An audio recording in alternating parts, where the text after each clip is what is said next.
할렐루야. 오늘 성령 하나님께서 각자 성전인 여러분들이 함께 계시는 일로 믿습니다. 우리가 오늘 본문은 잘 아는 얘기죠. 이스라엘 백성들이 꿈에 그리던 가나안 땅의 입성을 앞에 두고 가데스 바네아라는 그런 광야에서 벌어진 사건입니다. 이스라엘 백성은 무려 400년 동안이나 애굽에서 노예 생활을 하게 됐죠.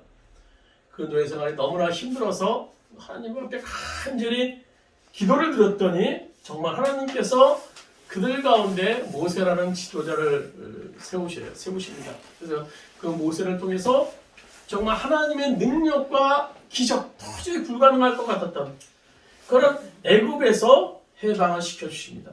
그래서 남녀노소 200만 명이 넘는 민족이 대탈출을 하게 되는 겁니다. 이 세상에 존재했던 그 어떤 민족도 200만 명이 400년 동안 종살이 하던 그곳에서 집단적으로 민족적으로 탈출한 나온 그런 사례가 없다고 합니다. 그런 면에서 이 이스라엘의 출애굽 해방은 오직 하나님만이 행하셨던, 할 수 있었던 그런 일임을 우리가 볼 수 있습니다. 그래서 그들은 애굽에서 나오면 이제 천신만고 끝에 힘겹게 광야의 길을 거쳐서 오늘 보면 26절에 나오는 대로 바란 광야 가데스라는 곳에 이르게 됩니다. 그것까지 오는데 오늘 애굽에서 나와서 2년 정도가 걸렸어요. 가데스부터 시작되는 이 가나안 지역을 하나님이 이스라엘의 조상인 아브라함에게 주시겠다고 약속한 그런 땅이죠. 그래서 아브라함에게 젖과 꿀이 흐르는 땅이라고 땅을 주시겠다라고 오늘 주님께서 약속하신 땅이에요. 정말 완벽한 땅이었습니다. 하나님이 수백 년 전부터 그들의 조상에게 선물로 주시겠다고 약속한 그 약속의 땅이 가나안입니다. 근데 하나님께서 약속하셨지만 그 가나안, 그 약속의 땅 그냥 식은 죽 먹기로 그렇게 거저받을 수 있는 그런 빈 땅이 아니었습니다. 그것을 들어서는 와 환영합니다. 웰컴 이스라엘 백성들이요. 환영하는 땅이 아니었어요. 그냥 점령할 수 있는 그런 땅이었어요. 누구나 환영하는 땅이 아니었어요. 하나님께서 제가 기도하는데 이스라엘 백성 온다고 여기 집 짓고 여기 살라고 이렇게 말씀하셨어요. 환영하는 땅이 아니었어요. 지난 2년 동안 걸어왔던 광야의 길은요. 정말 이제 앞으로 이스라엘 백성들이 가나안 점령을 위해서 가야 할 그 길에 비하면요. 껌이었어요. 그럼 쉽게 말하면 시체 말이에요. 가나안에 들어가기 위해서는요. 너무너무나 강한 가나안 거주민들과 싸워야만 했습니다. 그것은 성경에 보면 7 부족이 수백 년 동안이나 이미 뿌리를 내리고 살고 있었던 지역이었어요. 이스라엘이 가나안 땅을 얻기 위해서 이들과 싸워서 대쫓아야만 했던 겁니다. 여러 면에서 이 가나안의 족속들과 비교가 되지 않는 이스라엘에게 이 전투를 해야만 하는 현실은 정말 고통이 아닐 수 없었어요. 그 가데스 접경 지역에 이른 이스라엘 백성들에게 하나님께서 명령을 하시죠. 명령이 떨어집니다. 오늘 병약 구절인 신명기 1장 21절에 보면 주보가 되어 있습니다. 21절 하나님께서 명령하세요. 너희 하나님 여호와께서 이 땅을 너희 앞에 두셨은즉 너희 조상의 하나님 여호와께서 너희에게 이르신 대로 올라가서 차지하라. 두려워하지 말라. 주저하지 말라. 쉽게 말하면 이제 너희들 진격하라는 거야. 진격하는 거야.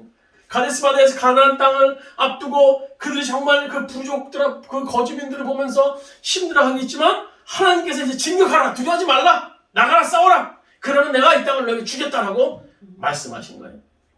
그런데 이스라엘 백성들이 지금 상황은요. 가나안으로 진격할 수 있는 그런 상황이 절대 못 됐어요. 미국 대륙은 미국이 미 대륙을 점령할 당시에 그 차지하고 있었던 인디언들은요 굉장히 힘이 없었던 그런 사람들이었어요. 그래서 쉽게 미국 대륙을 점령할 수 있었어요. 그것에 비하면 가나안의 원주민들은요 너무너무나 힘이 강한 사람이었어요. 이스라엘 민족보다 훨씬 더 강했어요. 훨씬 더 강한 문화도 있었어요. 또 신체도 보면요 그들보다 이스라엘보다 훨씬 월등히 컸고요. 무기도 그들보다 더 강력했고 사람도 훨씬 더 많았어요. 이렇게 강력한 원주민들이 자그마치 성경에 보면 7부족 오늘 헷 족속, 가나안 족속, 블레셋 족속, 히위 족속, 여부스, 또 블리스, 글루가스 이런 족속들이 오늘 가나안 땅에 버티고 있었던 겁니다. 그런데 오늘 이스라엘 백성들의 손에 지금 쥐어진 것이 뭡니까? 쥐어진 것이 뭐예요? 사실 아무것도 없어요. 아무것도 없어요. 오합지졸의 사람들, 어린아이부터 농사 짓다 온 사람들, 벽돌 굽다 온 사람들, 그게 아무것도 없어요. 주어진 건 뭡니까? 오직 하나님의 약속의 말씀밖에 없어요. 아멘. 적과 꿀이는 가나안 땅, 너에게 내가 주겠다, 진격하라, 돌격하라, 그 말씀 하나밖에 오늘 이스라엘 백성들이 없었던 겁니다. 근데 그들이 이 말씀을 믿는 데는 확인 작업이 필요했어요. 그래서 이스라엘 백성들이 이제 가데스 바네아에서 정탐꾼을 가나안 땅에 보내죠. 그래서 오늘 신명기 1장 22절에는 이렇게 기록하고 있어요. 너희가 다 내 앞으로 나와 말하기를 우리가 사람을 우리보다 먼저 보내어 우리를 위하여 그 땅을 정탐하고 어느 길로 올라가야 할 것과 어느 성읍으로 들어가야 할 것을 우리에게 알리게 하자. 오늘 정탐꾼을 보냅니다. 정탐꾼을 보내서 가나안에 대해서 지리와 지형과 각종 군사들 정보에 대해서 조사해서 유익한 정보를 얻은 다음에 그 정보를 기초로 해서 전략을 세우고 그러고 나서 가나안 땅을 점령하자. 참 올바른 얘기예요. 올바른 순서입니다. 필승 방법일 수 있죠. 이걸 보기에는 굉장히 그럴듯한 제안입니다. 그 제안은요 별로 문제가 될 것이 없어 보입니다. 그러나 결과적으로는 성경은 정탐꾼을 보낸 결과로 이스라엘 백성들이 얼마나 비참해졌는지를 분명히 기록하고 있어요. 그들은요 가나안 정복은 고사하고 다시금 광야로 돌아갔어요. 광야로 돌아갔습니다. 하나님 말씀을 믿지 않았던 오늘 가데스 바네아의 이스라엘 백성들은 모두 자신의 몸을 저 건조한 광야의 그 모래바람 앞에서 방황하다가 그것에 흙더미가 되는 그런 과오를 범하고 말았습니다. 한 사람도 예외 없이 성경은 다 죽었다고 해요. 모래밭에 묻힐 때까지 그들이 광야를 방황하다가 40년 동안 유리방황하다가 오직 여호수아와 갈렙 두 사람 말고는요 오늘 가나안 땅에 들어간 사람이 없다고 말합니다. 다시 본문에 보시면 이스라엘 백성들은 이제 그들이 고집대로 각 지파에서 한 사람씩 뽑아서 가나안 땅의 정탐을 12명이 나갑니다. 40일 동안 가나안 땅을 여기저기를 막 열심히 정보를 탐지했어요. 그래서 40일이라는 짧은 기간에 가나안을 샅샅이 다니면서 정보를 수집하는 걸 보면 굉장히 이들이 열심히 했던 것 같아요. 또 당시 이 포도가 풍성하게 나는 계절인 걸 보면 무더운 여름이었을 거예요. 그럼에도 불구하고 열심히 정보를 수집했어요. 그래서 이스라엘 백성들이 가데스 바네아로 이제 정탐꾼들이 돌아왔습니다. 다시 이스라엘 백성들이 있는 곳으로. 그리고 각자 수집한 정보를 이제 이스라엘 전체에게 보고를 합니다. 처음 보고 내용은 참 좋았어요. 27절에 보시면 모세 선생이 우리가 가서 가나안 살펴고 왔더니 하나님이 말씀하신 대로 정말 적과 꿀이르는 땅이었어요.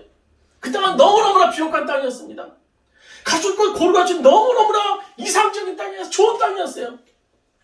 여기까지 보고는 참 좋았는데요.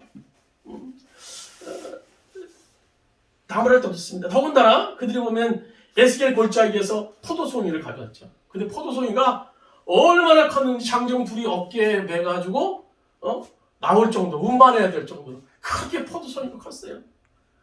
근데 28절에 갑자기 그러나라는 거, 그러나 돌변합니다. 오늘 신명기 민수기 13장 28절에 보시면 이렇게 말하죠. 그러나 그 땅은 강하고 성읍은 견고하고 심이 클 뿐 아니라 거기서 아낙 자손을 보았습니다. 신명기에 보면 성이 하늘을 닿을 정도로 높았다고 합니다. 그 성의 모습을 보고 그들은 완전히 꺾여버렸던 거예요.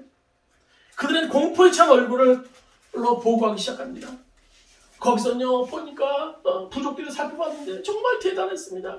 특히 아낙 자손의 생김새 자체가요 완전히 대장부 기골이에요. 그 사람들을 보니까 우리는요 메뚜기입니다. 메뚜기 밟으면 밟으면 그냥 없어질 것 같으면 메뚜기에 불과합니다. 결국은요 이 보고를 해서 드리는 패배의 분위기로 말미암아 이스라엘 백성들은 싸워보지도 못하고 오늘 가나안 주변인 가데스 바네아에서 40년을 방황하다가 그들의 인생을 마치게 됩니다. 오늘 신명기 1장 21절 분명히 하나님의 약속의 말씀이 주어졌죠. 너희 하나님 여호와께서, 오늘 모세가 얘기하는 거예요. 백성들에게 너희 하나님 여호와께서 이 땅을 너희 앞에서 두셨은즉 너희 조상 하나님 여호와께서 너희에게 이르신 대로 올라가서 차지하라. 두려워하지 말라. 주저하지 말라. 어떤 악조건이 존재할지라도 극복할 정도로 분명하고 선명한 하나님의 약속의 말씀이 주어졌습니다. 오늘 이스라엘 백성들은 가나안 땅을 눈앞에 두고 돌아서야만 했습니다. 그 이유가 뭡니까? 그 이유가 뭐예요? 첫 번째로 보면요, 보이지 않는 하나님보다 보이는 현실을 선택했기 때문이에요. 불가시적 하나님보다 가시적인 현실을 선택했어요. 얼마 전까지 하나님께 주신 약속의 말씀으로 가나안을 정복할 수 있다고 확실한 믿음을 가졌어요. 야, 주님이 모세를 통해서 우리에게 그렇게 확실한 말씀을 줬어. 가나안 땅, 이제 적골골이 이루는 땅, 우리 조상부터 그렇게 얘기했던 그 아브라함부터 시작된 그 땅, 이제 우리는 취할 수 있어, 갈 수 있어. 확실한 믿음이 있었어요. 그러나 그 믿음이 부정적인 10명의 정탐꾼들이 보고를 듣는 순간 흔적조차 찾아볼 수 없게 됩니다. 그리고 온 이스라엘은 하나님을 원망합니다. 그래서 신명기 14장 1절에 보시면 온 회중이 소리 높여 부르짖으며 백성이 밤새도록 통곡하였다는 거예요. 근데 오늘 이스라엘 백성들, 이들이 누굽니까? 지금 이 가데스바네에 모인 이들이 과연 누굽니까? 오늘 이스라엘 백성들은요, 애굽에서 나온 날부터 매일 하나님을 보면서 살았던 사람들이에요. 그들의 삶은요, 지극히 작은 것이라도 하나님을 떼어놓고는 도무지 상상할 수도 없는 그런 상황이었어요. 보세요. 홍해가 갈라진 것부터 시작해서 매일 아침 나가서 보면요, 만나가 쭉 널려서 쓸어서 만나를 챙깁니다. 물 한 방울이 없는 광야에서는 바위를 깨뜨려서 하나님께서 물을 주셨습니다. 또 추울까봐 또 밤에는 불기둥으로, 낮에는 더울까봐 떼를 뱉어서 구름기둥으로 인도하셨어요. 그 무서운 한파를 다 이기게 하셨습니다. 또 어느 길로 가야 될지 모를 때는 법궤가 가는 길을 따라가며 하나님께서 길을 열어주셨어요. 놀라운 기적을 그들은 눈으로 확인하였고 몸소 체험하면서 매일매일 삶을 살았어요. 그들은 이제 하나님을 부인하고 싶어도요, 부인할 수 없는 삶이 이스라엘의 생활이었습니다. 아무리 무신론자갈지라도 그들이 먹고 있는 음식, 그들이 입고 있는 의복, 또 그들이 신고 있는 신발, 그들 가운데 움직이고 있는 불기둥, 구름기둥, 또 만나와 매출하게 성막에 필요한 하나님의 그 영광, 그 구름, 그 빛, 어떻게 하나님을 의심할 수 있었겠습니까? 누구나 하나님을 인정하고 믿는 적이 훨씬 더 자연스러운 환경이었을 겁니다. 거기다가 너무나 분명한 오늘 약속의 말씀까지 이스라엘 백성에게 주어졌어요. 그럼에도 그들은 하나님 말씀에 불순종합니다. 그리고 원망하고 또 불평하는 사람들로 돌변합니다. 매일 하나님의 인내를 체험하면서 그들은 어떻게 이럴 수 있었겠습니까? 사실요, 그래요, 보이지 않는 하나님에 대해서 눈을 닫아버리는 그 순간 그 환경은요, 정말 하나님에 대해서 아무것도 보이지 않아요. 우리 믿음은요, 오늘 이스라엘 백성들의 모습보다 더 나을까요? 야, 이스라엘 백성 그렇게 만나와 매출하게 홍해를 건너게 하시고 불기둥과 구름기둥으로 인도하셨어요. 야, 내가 저 이스라엘 백성이 난 정말 하나님을 확실히 믿을 텐데 정말 우리가 더 나을까요? 우리가 정말 그럴 수 있을까요? 우리는요, 성령 시대에 살고 있어요. 성령 시대에 살면서요, 이루 말할 수 없는 하나님의 역사하심을 우리가 볼 수 있고요, 또 성령의 역사로 우리 주변에 인도하시는 그 많은 손길들을 우리가 볼 수 있어요. 우리 주변에 얼마나 많은 사람들이 증거를 통해서 하나님의 살아계심을 오늘 말하는지 몰라요. 또 빌립보서 2장 13절 말씀하시죠. 너희 속에서 행하시는 이는 하나님이시니 하나님이 자신이 기쁘신 뜻을 위해서 너희에게 소원을 두고 행하게 하시느니라 말씀하고 주고 있어요. 하나님을 경험하는 사람들은요, 하나님을 기쁘게 해드리고자 하는 그 소원을 가지고 있어요. 기본적으로 갖고 있습니다. 오늘 아무도 강요하지 않아도요, 또 오늘 우리 여러분이 주원교회에서 예배 자리에 앉은 것은요, 하나님을 위해 무언가 해야겠다, 또 하나님의 뜻대로 살아야겠다는 그런 내 안에 알 수 없는 그런 생각이 있었기 때문에, 그런 소원은 성령님이 내 안에 계신 하나님을 갖게 해줬다는 거예요. 그런 사실을 볼 때 오늘 주님께서 우리 안에 존재한다는 것은 정말 의심할 여지가 없는 겁니다. 그래서 그 소원이 이루어지기를 간절히 바라는 마음으로 또 우리가 기도도 해요.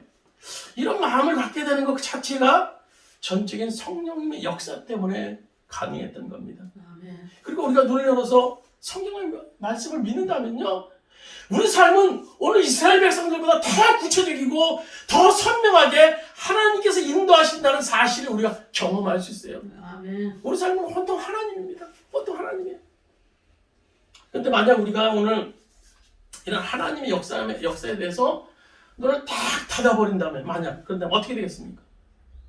그리고 오늘 말씀 이스라엘 백성과 같이 하나님의 말씀에 불순종해서 자신의 계획과 또 자신의 꿈을 고집한다면, 우리가 그동안 살아온 인생의 여정에 그냥 된 거야, 재수가 좋아서 된 거고, 그냥 내가 열심히 해서 된 거고, 어떻게 될 때는 내가 못나서 그렇게 된 거야, 그렇게 생각한다면요, 오늘 우리 인생이 어떻겠습니까? 정말요, 아무것도 아니에요. 정말 아무것도 아닙니다. 하나님의 흔적은요, 아무 곳을 찾아볼 수 없어요. 제가요, 주원교회를 이제 주님과 함께 시작하면서 어떻게 하면 교회가 완전히 정말 하나님께 붙어 있을까? 정말 하나님께 딱 접붙임 될 수 있을까? 라는 생각을 가지면서 이름도 주원교회라고 지었어요. 주원교회. 그래서 우리 성도들 각자가 보이지 않는 하나님의 성전을 온전히 재건하자는 그런 마음. 그러기 위해서는 우리가 하나님한테 다 붙어 있어야 된다. 그래서 주원교회를 시작했어요. 그래서 주원교회는 온전한 예배 처소가 없습니다. 오늘 예배가 끝나면 이것은 학원으로 이제 사용되고요. 이것은요, 교회의 형편 때문이기도 하지만요, 또 한편으로는 유형적인 교회 건물을 소유하지 말라라는 그런 어떤 취지의 선교적 교회의 시작이기도 합니다. 그러다 보니까 더 자신이 정말 하나님께 완전히 접붙임되어 있어야만 했어요. 접붙임되어 있어야만 했어요. 하나님의 손에 정말 확 붙잡히지 않으면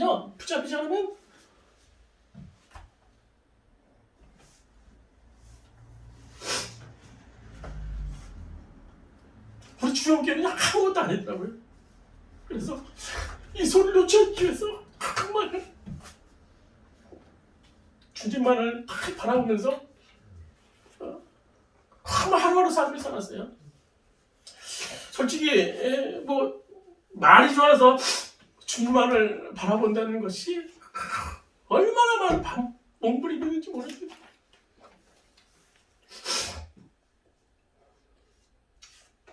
그런데도 순간순간 이 시선을 놓칠 때가 있어요.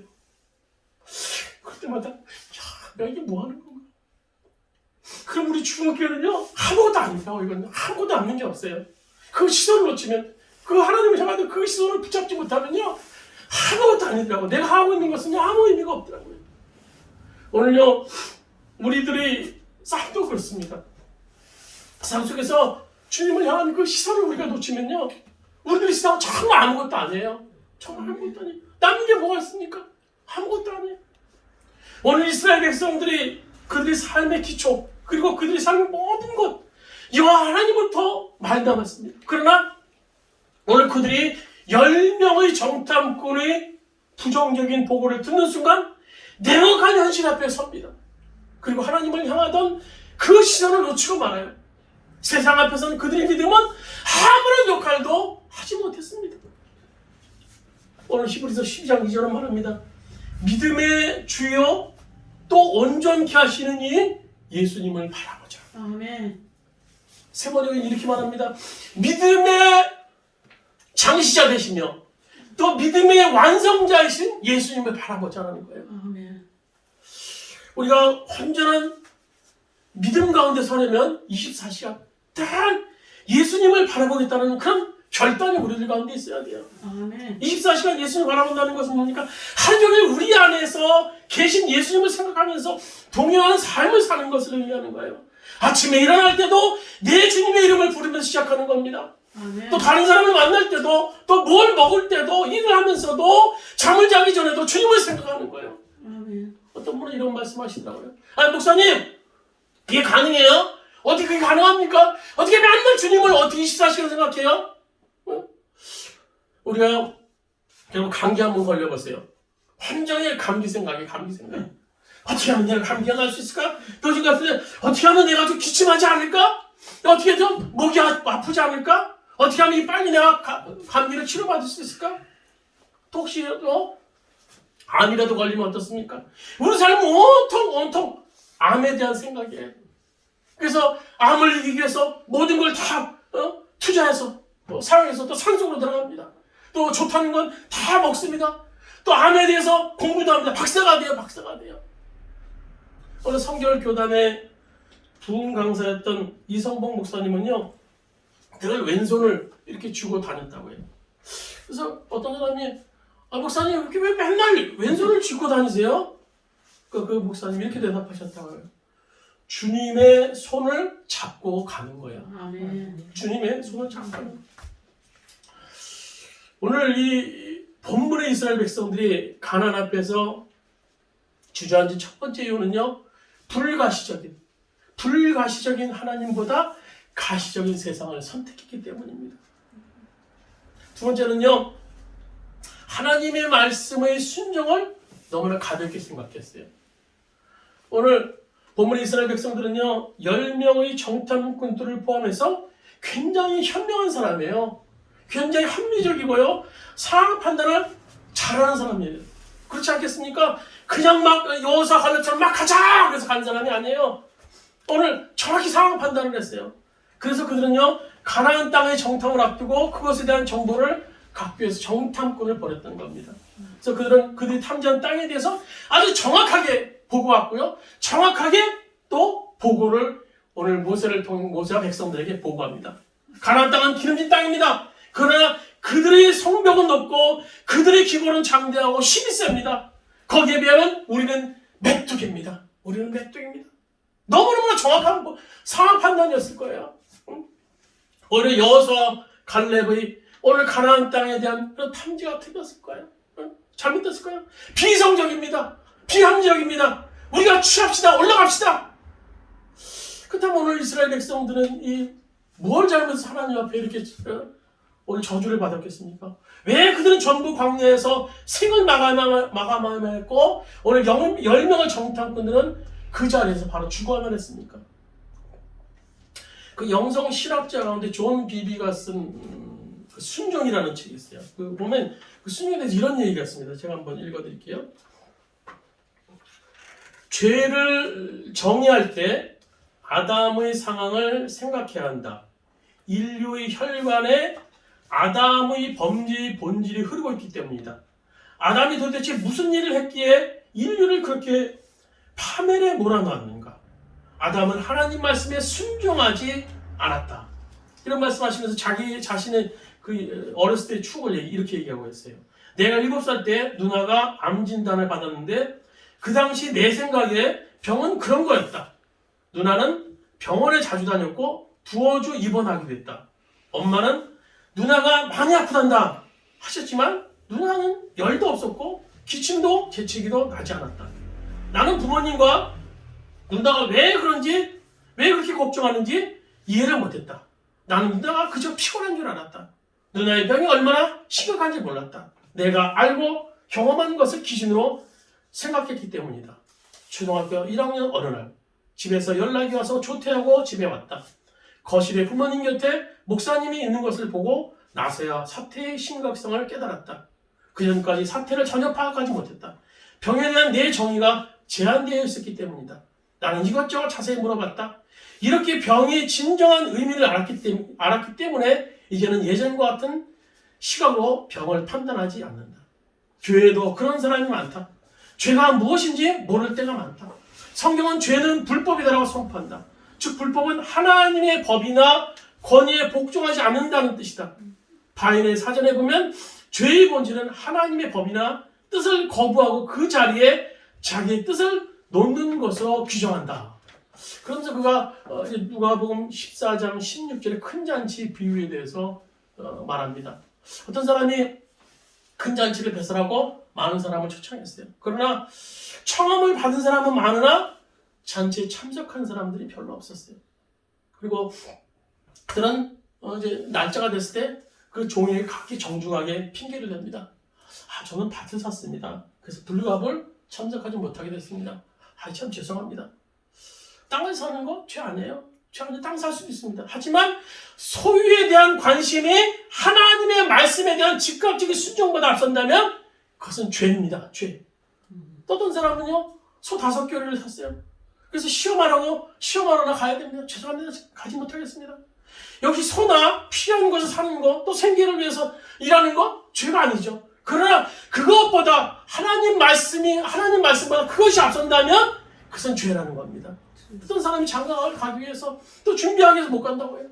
물론 장가 갈 수 있어요. 새 가정이고 새 삶을 찾을 수 있어요. 그러나 그 가정에 우리의 결혼 생활이 하나님 말씀보다 앞서게 된다면 그것은 죄라는 겁니다.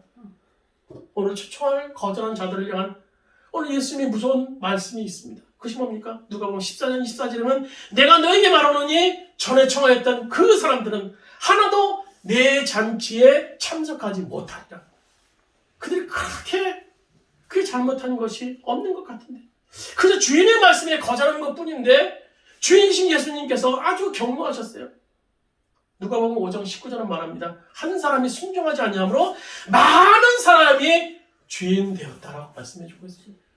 아담의 불순종 너무나 간단해 보여요. 너무나 아는 것처럼 보여요. 너무나 쉬운 것처럼 보여요. 그러나 그 아담의 불순종으로 말미암아 온 전 인류가 태어나자마자 죄인이 되는 그런 아픔을, 그런 우울을, 그런 사고를 오늘 생기게 됐던 겁니다.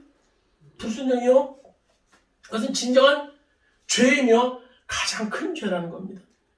어떤 것도 하나님 말씀의 순종보다 앞서서는 안 된다는 겁니다. 오늘 본문의 가데스바네에서 서 있는 이스라엘 백성들에게 하나님의 분명한 확실한 말씀이 주어졌어요. 오늘 1장 11절 너희 하나님 여호와께서 이 땅을 너에게 두셨은즉 너희 조상 하나님 여호와께서 너에게 이르신 대로 올라가서 차지하라. 주의하지 말라. 주의하지 말라. 그렇다면 순종해야만 했습니다. 인간의 이성이나 합리성 또 현명함 하나님 말씀보다 앞설 수 없습니다. 순종은 우리의 몫이지만 순종 이유는 하나님의 몫입니다. 우리가 해야 될 것은 순종이에요.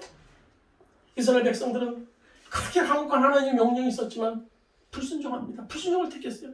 그로 인해서 하나님의 역사에 그들은 참여할 수 없었어요. 그러나 하나님의 역사를 보면요, 하나님은 순종하는 자들을 통해서 당신의 일들을 진행해내세요. 오늘 40년 지난 시점에서 말씀에 순종한 여호수아와 갈렙을 중심으로 하나님께서는 당신의 일을 진행시키십니다. 순종하는 자들을 통해서 다시 가나안 땅의 정복을 이루십니다. 오늘도 하나님은 당신의 말씀에 순종하는 자를 통해서 일하십니다. 순종하면 그 순종은 순종하는 자의 것이 되지만 그렇지 않다면 그는 하나님의 역사를 볼 수 없을 것입니다. 지금 이 순간 하나님께서 우리에게 무슨 순종을 하고 계십니까? 도저히 순종할 수 없는 비상적이고 비합리적인 것, 그것이 무엇이 있습니까? 지금 우리 주원교회가 이성적이고 합리적이었다면 지금 우리 예배가 가능했겠습니까? 정말 우리 주원교회는요, 합리적이고 이성적으로 생각했다면 이것은 불가능한 거예요. 지금 이것을 제가 설교하고 있는 것은요, 불가능했던 겁니다. 제가 미국에서 나올 때 저는 정말 이거 상상할 수도 없었던 일입니다. 제가 정말 이렇게 여기서 설교하고 이렇게 예배를 드릴 것이다라고는 상상하지 않았던 거예요. 왜냐하면 그것은 너무너무나 비이성적이고 비합리적이었던 것이기 때문에 현명한 저로서는요, 도저히 이해할 수 없었던 일입니다. 그러나 말씀 앞에 서는 그 순간, 기도의 자리에 서는 순간 말씀하시는 그 주님 앞에 순종하지 않을 수 없어요. 순종 이후 어떻게 될지 모릅니다. 오늘 이 주원교회가 어떻게 앞으로 나갈지 모릅니다. 그러나 순종은 우리의 몫이기 때문에 그 말씀 앞에 순종하여서 오늘 우리가 예배를 드리게 되는 거예요. 오늘 여러분 하나님 말씀 앞에 서보세요. 정말 이거 이성적으로 안 맞아, 비이성적이야, 그것은 내 판단입니다. 내 생각입니다. 그러나 우리가 하나님 앞에 말씀 앞에 서보세요. 그리고 우리가 기도의 자리에 서보세요. 우리가 말씀보다 우리의 이성, 우리 합리성을 앞세우지 마시길 바랍니다. 오늘 본문과 동일한 사건을 기록한 신명기서 모세의 고별 설교라고 쓰는 내용이 있죠. 우리 주보에 있는 보시면 모세는 이제 광야 세대들을 다 보내요. 다 보내고 새로운 세대들에게 모압 평지에서 구세대들이 해왔던 것에 대해서 교훈에 대해서 말씀해주고 있어요. 그런 지난날 구세대들이, 광야 세대들이 가나안에서 불순종을 통해서 신세대들에게 또 구세대들에게 과오를 범했던 것에 대해서 말씀하면서 너희들은 그걸 반복하지 말라고 얘기하고 있는 거예요. 그것은 일종의 모세의 유언과 같은 그런 내용입니다. 그것은 모세의 유언이 또 유언이기도 하지만 또한 이 세대에 살고 있는 오늘 우리들을 향한 간곡한 하나님의 부탁의 말씀이기도 해요. 오늘 신명기 1장 29절부터 우리 마지막부터 주보에는 같이 한번 읽도록 하겠습니다. 내가 너희에게 말하기를 그들을 무서워하지 말라, 두려워하지 말라. 너희보다 먼저 가시는 여호와께서 애굽에서 너희를 위하여 너희 목전에서 모든 일을 행하신 것 같이 이제 너희를 위하여 싸우실 것이며 광야에서도 너희가 당하였거니와 사람이 자기 아들을 아는 것 같이 너희 하나님 여호와께서 너희가 걸어온 길에서 너희를 아느사 이라 이래 너희가 너희 하나님 여호와를 믿지 아니하는도다. 그는 너희보다 먼저 그 길을 가시며 장막 칠 것을 찾으시고 밤에는 불로 낮에는 구름으로 너희가 갈 길을 지시하시는 자이시니라. 오늘 모세는요 이스라엘 신세대들에게 말합니다. 내가 너희에게 말하기를 내가 모세가 너희에게 말해 무서워하지 마, 두려워하지 말라. 너희보다 하나님 먼저 가셔. 그리고 너희 열조들, 너희 조상들을 애굽에서 이끌어내셨고 또 그들의 목전에서 행하신 일을 봐라. 너희를 위해서 먼저 주님께서 가신다. 광야에서 너희가 당한 것, 너희가 받은 것을 기억해보라는 거야. 자기 아들을 아는 것 같이 주님께서 광야 생활 중에 너희 조상들을 아으셨다. 이래 돼서 너희는 왜 하나님을 믿지 못하느냐? 그는 너희보다 먼저 그 길을 가시며 장막 칠 것을 찾으며 밤에는 불로 낮에는 구름으로 너희 갈 길을 지시하실 것이다. 아멘. 너희보다 그분은 먼저 앞서 가신다. 아멘. 우리가 순종하기로 결단한다면 하나님께서는 우리보다 앞서 이미 그것을 위해 싸우신다는 겁니다. 문제는요 우리의 순종의 결단이에요. 오늘 이스라엘 백성들 오늘 비이성적이고 비합리적인 오늘 가나안의 점령 이해할 수 없었습니다. 그러나 그들이 순종하기로 결단했다면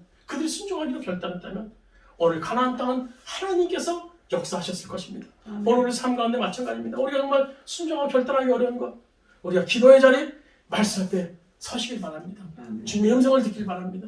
그래서 오늘 우리가 결단하며 나아갈 수 있는 오늘 우리들이 삶, 또 주님이 주신 그 땅을 점령할 수 있는 우리들이 되시길 바랍니다. 우리 찬양 하나 다시 한번 드리겠습니다. 우리 주님이 주신 땅으로 다시 한번 우리 가사를 생각하시면서 말씀을 생각하시고 찬양 드리시겠습니다.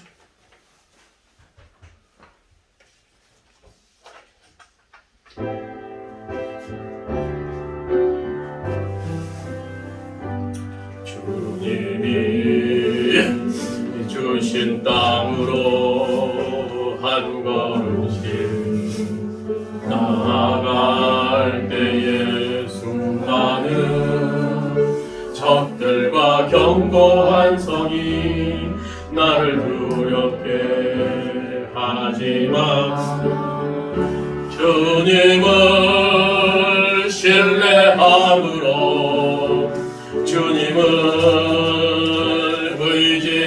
의지함으로 주님이 저시는 담대함으로 큰 소리 외치며 나아가세 이 산지를 내게 주소서 그날에 주께서 말씀하신 이제 내가 주님의 이름으로 그 땅을 아니니 이 산지를 내게 주소서 그날에 주께서 말씀하신 이제 내가 주님의 이름으로 이 땅을 취하리 주님이 주신 땅으로 가사를 생각하시면서 주님이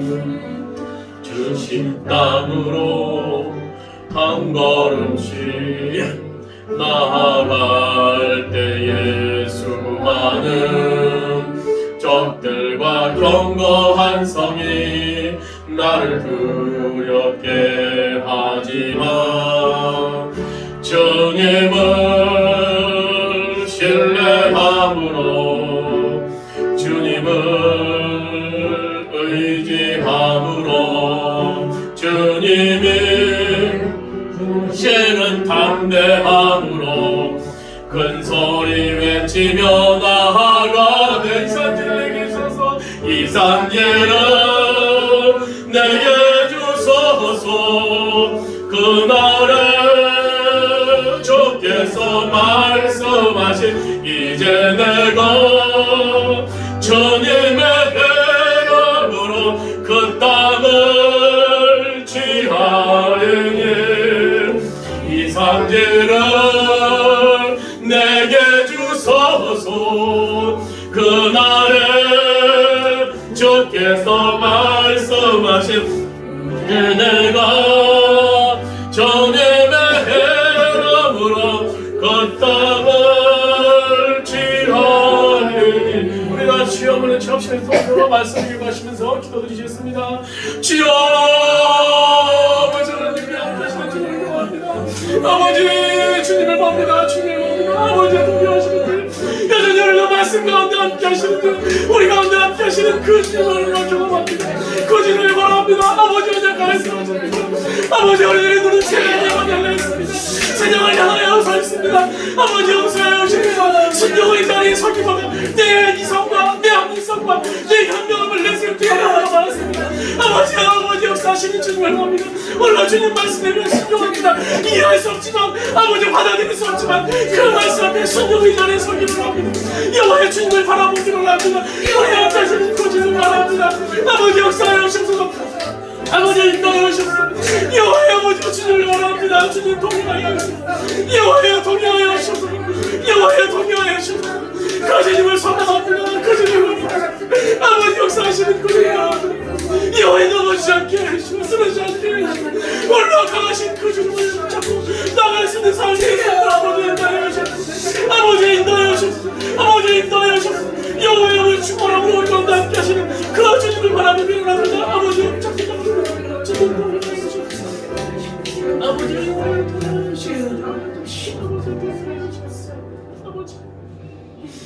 오늘 주님은 우리들을 향하여 말씀하십니다. 내가 너희보다 먼저 그 길을 가며 내가 너희보다 먼저 장막을 칠 것이며 내가 너희보다 먼저 앞서 싸울 것이라고 말씀합니다. 아버지 우리가 약속의 말씀을 붙잡을 수 있도록 도와주십시오. 우리는 믿음이 없어서 늘 보이는 세상을 보고 좌절합니다. 보이는 세상을 보고 아버지 이것이 이성적인 판단이요 함정의 판단이요 라고 말합니다. 아버지 그래서 우리는 순종하지 못합니다. 결단하지 못합니다. 오늘 말씀 앞에 우리들이 자신을 세울 수 있도록 인도하여 주옵소서. 기도의 자리에 우리를 세울 수 있도록 인도하여 주옵소서.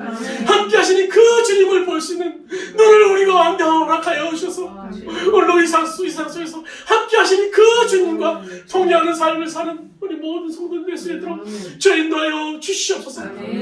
이제는 우리 주 예수 그리스도의 은혜와 오늘 하나님 아버지의 무한하신 사랑하심과 오늘 우리와 늘 함께 하시길 원하시는 보혜사 성령님의 감동되어 교통하시는 종이 오늘 가나안 땅이라는 점령이라는 가나안 땅의 점령이라는 너무나 큰 장벽 앞에 서 있었던 이스라엘 백성들 그러나 그들은 하나님을 바라보기보다 세상을 바라보고 좌절하여 그 가나안 땅을 점령하지 못했습니다.